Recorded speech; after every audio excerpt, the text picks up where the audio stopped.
दोस्तों, पूर्व की वीडियो में मैंने आपको सम इम्पोर्टेंट्स जर्नल एंट्री बताया जिसमें कि मैंने आपको डिस्काउंट समझाया था। उसके बाद कंटिन्यू कर रहा हूँ सेकेंड से इस पे goods given away as charity and samples. इसका मतलब ये होता है कि जब व्यापारी द्वारा गुड्स जो है चैरिटी में दान में दिया जाता है या सैम्पल्स में दिया जाता है तो वो बिज़नेस के लिए एक प्रकार से एक्सपेंस होता है। इसलिए चैरिटी अकाउंट डेबिट और samples account debit to purchase account. अब परचेस क्यों लिखा जाता है क्योंकि व्यापारी के पास से गुड्स जाता है, इसलिए वहाँ गुड्स न लिखकर परचेस लिखा जाता है।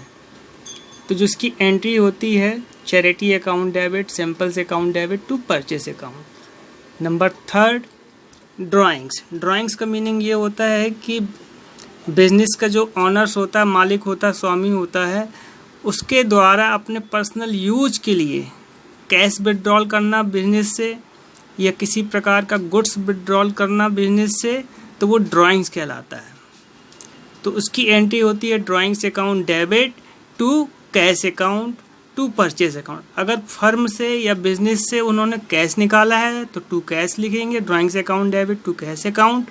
और गुड्स अगर विड्रॉल किया है, मान लीजिए कि उनके घर में मेहमान आ गए, उन्होंने अपनी किराने की दुकान से 1 किलो चावल निकाल लिया, ठीक है, खिलाने के लिए, तो वो उनका पर्सनल यूज है, इसलिए वहाँ टू परचेज लिखा जाएगा। फोर्थ एंट्री है लॉस बाय थेफ्ट और फायर। लॉस बाय थेफ्ट मतलब गुड्स चोरी हो जाना, जल जाना, तो वो नॉमिनल अकाउंट्स के अंतर्गत आता है क्योंकि लॉस हो रहा है, चोरी हो गया, जल गया, तो इसकी एंट्री होकर चोरी हो गया तो loss by theft account debit to purchase account. अगर जल गया है, फायर हो गया, तो loss by fire account debit to purchase account. Loan advance and received on advancing loan. इसका मतलब ये है कि अगर हमने किसी को लोन दिया है तो जिसको दिया है वो रिसीवर कहलाएंगे, पर्सनल अकाउंट। तो जैसे अपन यहाँ एंट्रीज में देखेंगे Ram's loan account debit to cash account, अपन ने उनको एडवांस में लोन दिया है। Second, on borrowing and fund from others, मतलब अगर हम किसी से लोन किसी प्रकार का ले रहे हैं तो हमारे पास कैश आ रहा है और जो हमको दे रहा है लोन वो गिवर कहलाएंगे, पर्सनल अकाउंट। तो कैश अकाउंट डेबिट टू पारस loan account. Second, sixth entries जो है बैड डेब्ट्स। बैड डेब्ट्स का मतलब ये होता है कि व्यापारी द्वारा कुछ गुड्स जो है सेल आउट किया जाता है क्रेडिट में।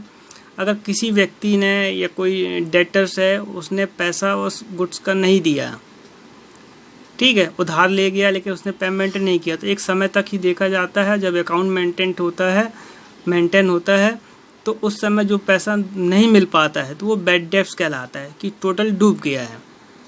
तो उसकी एंट्री होती है बैड डेब्ट account debit to debtors account. Next, outstanding expenses. इसको हिंदी में बोलते हैं अदत्त व्यय। बिजनेस में या फर्म में जो आउटस्टैंडिंग एक्सपेंसेस है, जैसे मान लीजिए कि अपनी फर्म है उसमें अपन ने एम्प्लॉयज़ रखा हुआ, उसको सैलरी पे आउट कर रहे हैं। किसी महीने में क्या हुआ कि अपन जैसे सैलरी उसकी मान लीजिए 3000 रुपये है और उसको अपन ने इस मंथ मान लीजिए उसको 3000 देना है और अपन ने उसको 2500 ही दिया, तो 500 रुपये जो अपन ने रोक लिया बकाया है उसको आउटस्टैंडिंग बोला जाता है, ठीक है। तो उसकी जो एंट्री होगी जो बकाया है, जो पैसा नहीं दे पाए हैं अपन, जो देना बाकी है, तो वो कहलाती आउटस्टैंडिंग। तो उसकी एंट्री होगी salary account debit to outstanding salary account. Next है प्रीपेड एक्सपेंसेस। प्रीपेड एक्सपेंसेस का मतलब ये होता है कि जिन एक्सपेंस की पेमेंट अपन एडवांस में कर देते हैं, पहले कर देते हैं, तो वो कहलाता है प्रीपेड एक्सपेंसेस, पूर्व दत्त व्यय। तो इसकी जो एंट्री होती है प्रीपेड, जैसे इंश्योरेंस में है तो prepaid insurance premium account debit to insurance premium account कहलाता है, ये इसकी एंट्री होगी। Next, accrued income. Accrued income मतलब हिंदी में उसको बोलते हैं उपार्जित आय। इसका मतलब ये होता है कि हमने काम तो कर दिया लेकिन हमको अभी तक पैसा प्राप्त नहीं हुआ है या अमाउंट रिसीव्ड नहीं हुआ है, तो वो कहलाता है एक्रीड इनकम। तो जैसे मान लीजिए किसी एंट्रीज में आता है इंटरेस्ट में है तो accrued interest account debit to interest account, या कमीशंस में हो सकता है, या किसी प्रकार की कोई इनकम होती है तो जो भी इनकम्स होगी वो लिखा जाएगा यहाँ पर। इसलिए यहाँ पर accrued income account debit to income account है।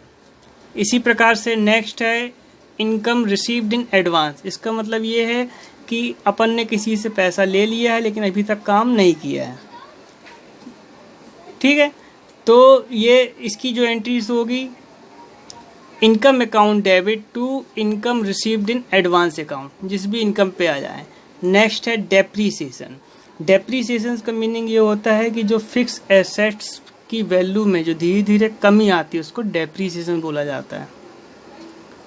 तो इसकी ये डेप्रीसिएशन जो है इंटरनल लॉस कहलाता है, आंतरिक हानि कहलाती है। तो डेप्रीसिएशन लॉस है नॉमिनल अकाउंट, तो depreciation account debit to machinery account, जैसे फिक्स एसेट्स मशीनरी है, प्लांट है, इन पर लगाया जाता है।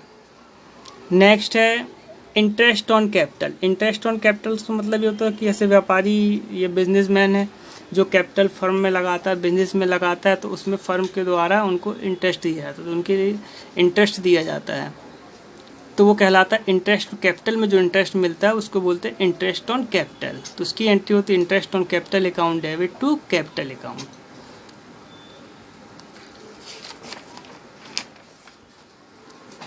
इम्पोर्टेंट जनरल एंट्रीज आज कंप्लीट होती हैं बेटा।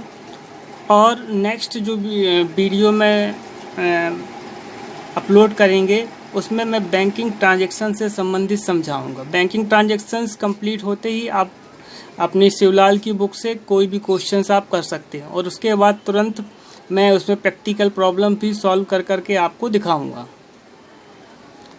धन्यवाद।